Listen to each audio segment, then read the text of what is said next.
No one here. Oh my god. Little bit of slip in the rear. I am not wanting for torque at all. Hey guys, back with you again with another video. Today we have a 2015 Lexus RC350 F-Sport rear-wheel drive provided by Arhum over here. So what I'll do in this video is I'll walk around this thing, talk to you guys about the RC and its history, what it's like to drive, what it's like to live with, and so on and so forth. So let's get to it.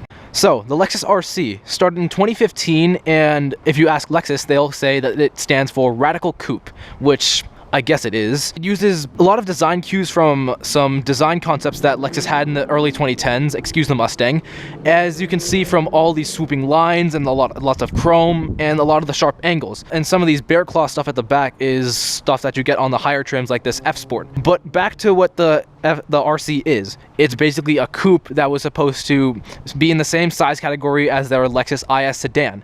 And I guess you could consider it to be a competitor to the likes of the BMW 4 Series, Audi A5/S5, and like the Mercedes C-Class coupe. But despite being a sports coupe, it doesn't really have its own dedicated chassis like stuff like the GR86 or the Mazda Miata or stuff like that. It uses a kind of Frankenstein of two existing chassis that Toyota had. It uses the front from a Lexus GS and the mid and back parts from a Lexus IS/IS coupe. It's kind of a mix of everything from like late 2000s, early 2010s Lexus. Which I guess it does save money, but I guess some journalists consider that to be one of its downsides because it has less handling dynamics, but as you'll see in a bit, I think they're wrong.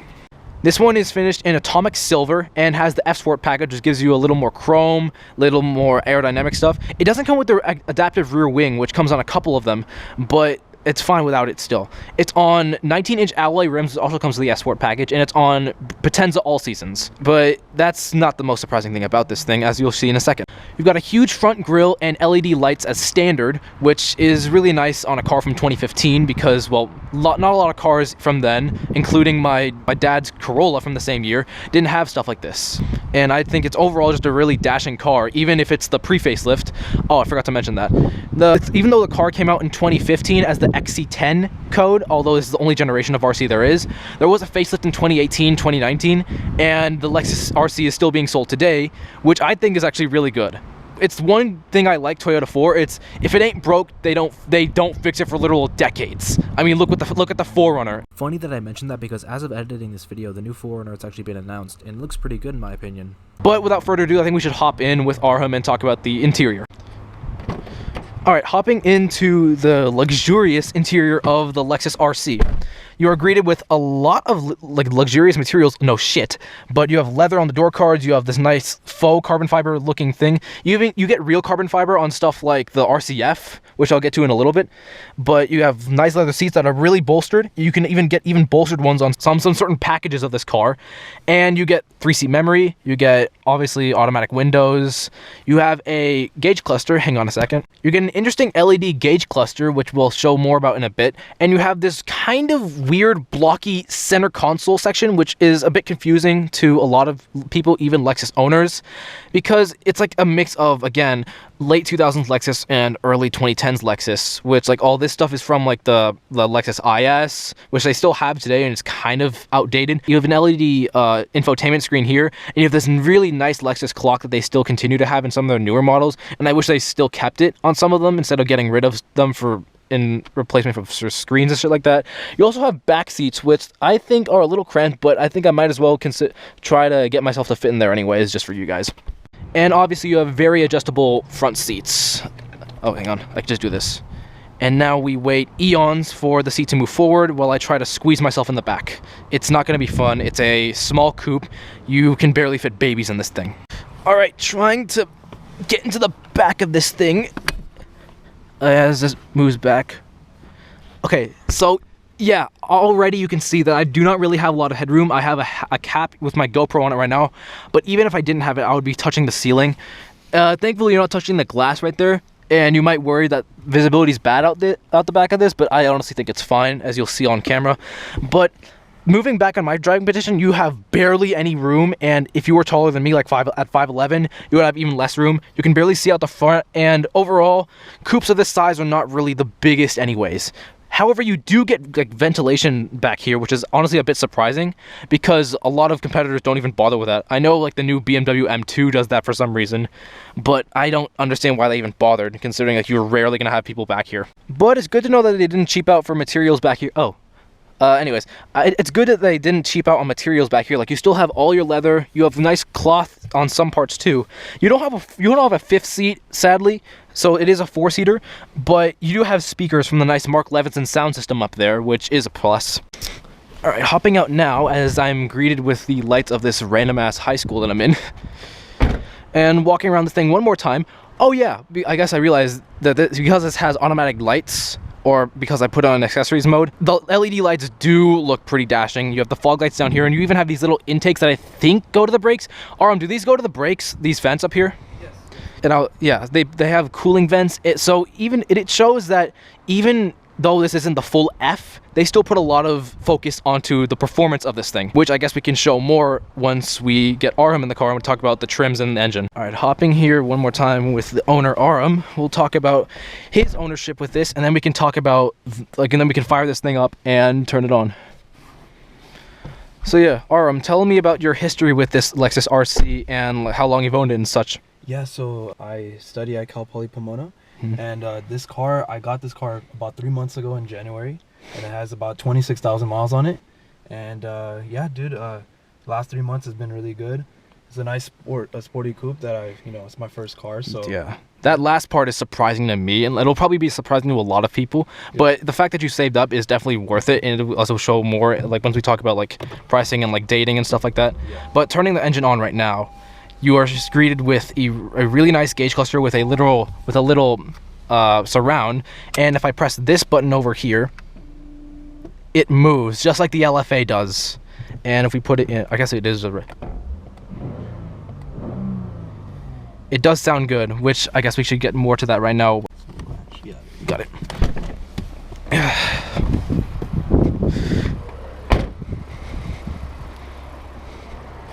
Let me see if I know. So it is still. Yep. You have Toyota/Lexus's 3.5 liter V6, nicknamed the 2GR FSE. Later, it was changed to the 2GR FKS, which I think added like better direct injection or something like that. But this engine makes roughly 306 to 314 horsepower, considering who you ask, and around 277 pound-feet of torque. And it can either go to an 8-speed automatic in a rear-wheel drive or a 6-speed auto in an all-wheel drive. But that all-wheel drive has a little hump in it for the transfer case near your leg, so that's why at least Arhum didn't bother with it. However, that was not at all the only engine you can get in one of these. You got the RC200T/300, which came with a 2-liter 4-cylinder turbo called like the 8AR, makes like 240 horsepower. That was pretty much the base model. And then you got this 350, and the F Sport adds stuff like these, but like besides the exterior bits, you have adaptive dampers, you have 4-wheel steering, and you have a lot of different drive modes as well. And then lastly, you have the full F, the RCF, with around 470 horsepower from a 5-liter naturally aspirated V8, nicknamed the 2UR GSE. Probably my favorite V8 to come out of Lexus in the modern era. You say gas mileage is roughly like 19, like 19 in the city and like 26 on the highway. Yeah, but like you said, you've averaged like low, like 16, yeah, like low 20s. I mean, because I don't blame you, because cars like this kind of like they want you to drive it fast, which I don't blame them for. But besides that, fuel it takes 91. Yeah. Some of these 2GRs take 87, but those are like for like the Highlanders and the Siennas, like your commodity cars. In the performance version like this, and also cars like the Lotus Evora, which uses the same engine but supercharged, it'll use premium full. All right, I guess I'll go over trunk space and then we can get out on the road for a drive. This atomic silver does pop. Like, Arhum was worried about this thing being dirty. This thing does not look dirty on camera, at least. And you have a decent amount of space. Like, because this car is shorter than the Lexus IS, it's not gonna have as much space, but it should be able to carry like 2, maybe 3 like overnight bags. Like, I mean, most people probably just use these things for golfing anyways, so let's say like 1.5 golf bags. Without further ado, I think we should get on the road and go for a drive. Oh yeah, I forgot, as I stepped on it, that's the handbrake down there. But For a 2015 car, you also have stuff like parking assist, you have blind spot monitoring, radars, and then we got to the infotainment, which is Lexus's like trackpad thingy. Sorry, I didn't talk about this earlier, but you have this trackpad thingy that Lexus used in like the mid 2010s. No one really likes it because like it's just so hard to get used to. I mean, people say they get used to it, but at least Arhum uses that, like you haven't really been able to. Yeah. I don't blame you. Then you have your drive mode selection here. You have Eco, push down for normal, and then Sport and Sport Plus, which actually changes the gauge cluster. Kind of like, I guess, like the LFA. They were doing a lot of things with the LFA at the time, which I don't blame them for. And then you have the turn signals, which they're like BMWs in like the early 2010s. Like they're not like they don't like stay in place. You have to like flick them the other way. I think the new BRZ and 86 are the same way. They're not my favorite, but it's not that hard to get used to considering I've driven a new Model 3 which doesn't even have turn signals. So, but yeah, as you can see, it only got 26,000 miles, and you put like what, 1,500 on this? Yes, 1,500. Yeah. Oh yeah. Also, the first things first. Like the steering is, I think it's electric power assisted, but there's a lot of turns lock to lock. But I think it's fine because it's variable, which would make sense in a F Sport because they add stuff like I guess like the rear wheel steering, the adaptive dampers, and so on and so forth. Put in Sport.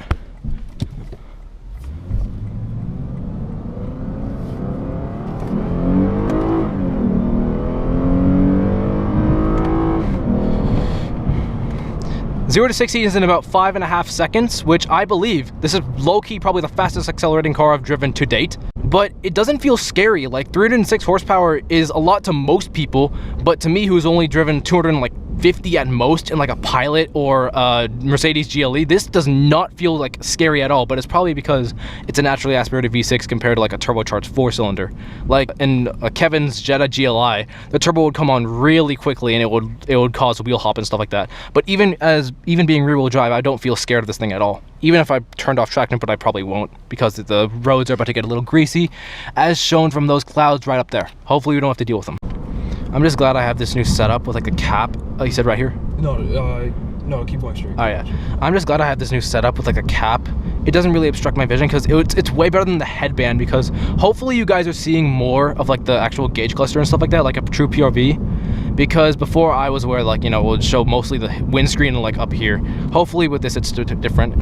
And if anyone has any like good calibration settings, oh my god, Tesla lights. If anyone has any good calibration settings, feel free to let me know. You got another straight, and those are the LA mountains, which I was there a couple days ago. No one here. Oh my god. Little bit of slip in the rear, but it does have an LSD, so it should be fine.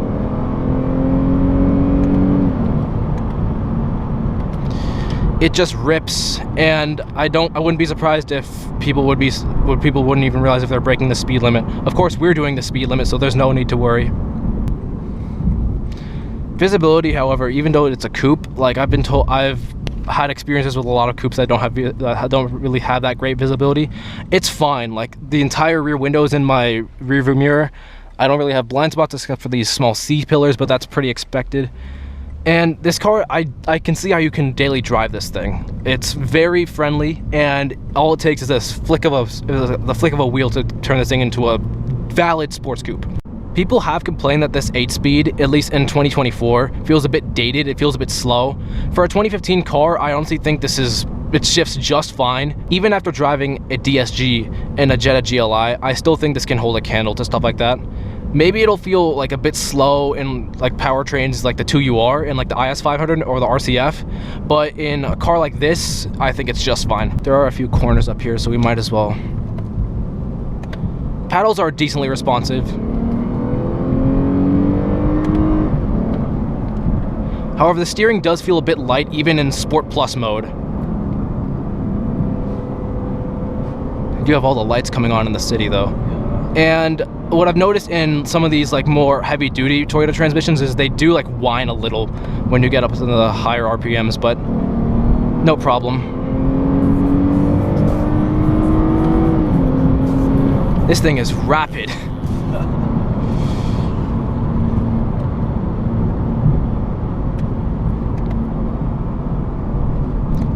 And these LED lights project the road just perfectly.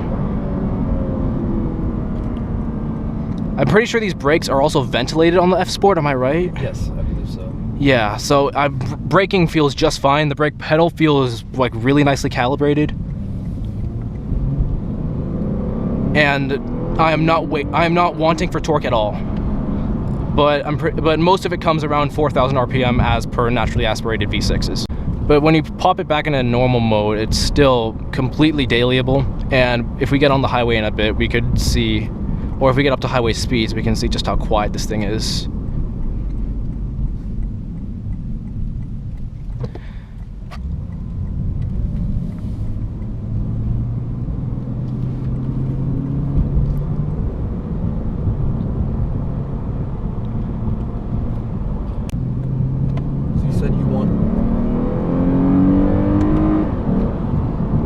Sorry, you were saying? Yeah, so you said you wanna go on a highway towards like where your car's at, right? Yeah. Okay, I got you.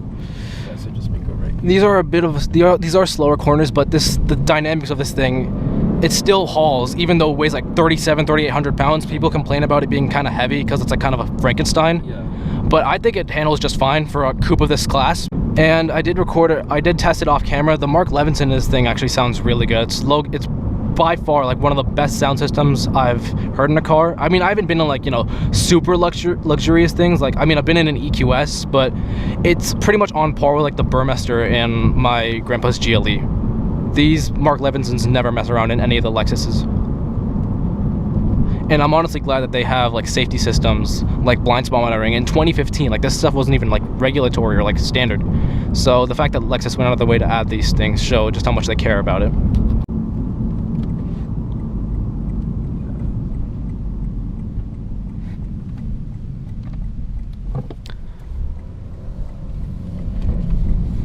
Yeah, this 8-speed never really gear hunts, and it'll definitely be a little more fuel economic compared to the all-wheel drive.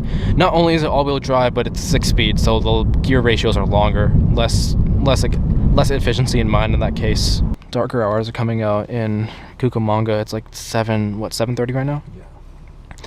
It's better than the first few videos I had where it's like it would be nighttime at like 6, so I would have hardly any daytime to work with.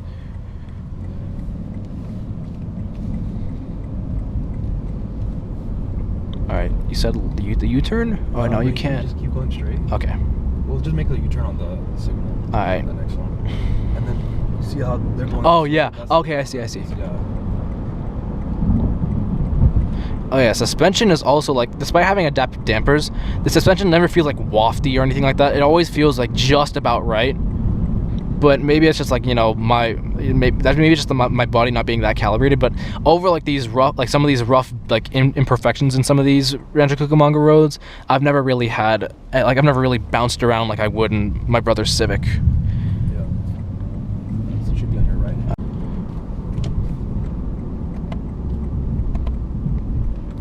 Oh, okay. I was always wondering like, how do you put it in Sport Plus? I thought you had to hold it down. No, you just put it right again. Oh, okay. So I think the suspension variable. Yeah, like kind of locks in. Yeah.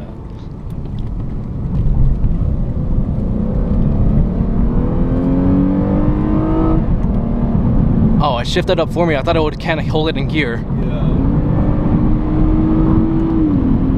Damn, I hit the head.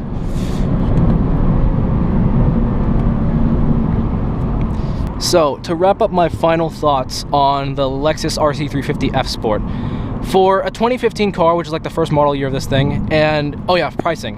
In 2015, brand new, this thing roughly cost around $43,000 for the rear-wheel drive, which is roughly $56,000 in today's money, which sounds about right with the light sport German competitors.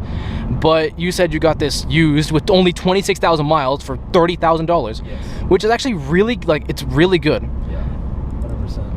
I think these things would be really good, like, to buy used, even though they cost a little more than their their German competitors, because it's like a Lexus, and like Lexus and Toyotas are inherently a little more marked up. But yeah, this thing is a very competent and competitive sports coupe in the class. It doesn't have as much power as a 435 or 440i, but it makes up where it lacks in power in stuff like dynamics and like reliability, daily ability. It doesn't feel super stiff. It's not the most sporty thing in the world, but you can always put it into sport mode, and you have this little things like that you don't get on a BMW or an Audi. I think Arhum did a really good job waiting and like buying this as his first car, because that is a hell of a story to tell. And I honestly think that I'm glad that Lexus still makes the RC to this day, because it just provides a kind of sport coupe in this class that no one else is really doing right now, not even Infiniti with their Q60. And would you look at that, just as about to finish, there's another RC in white. It's also an F Sport.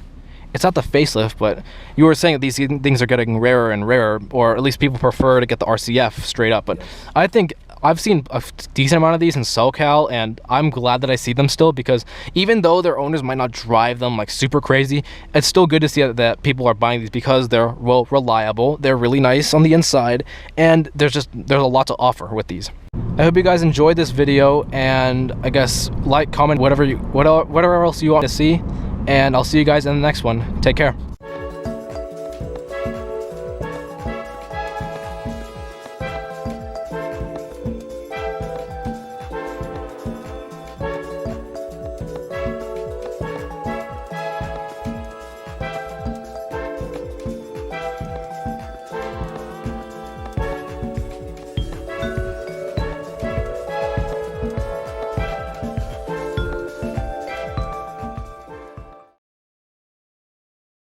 Me llamo Luis Serra.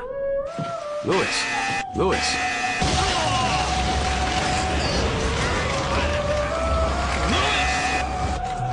Stay with me,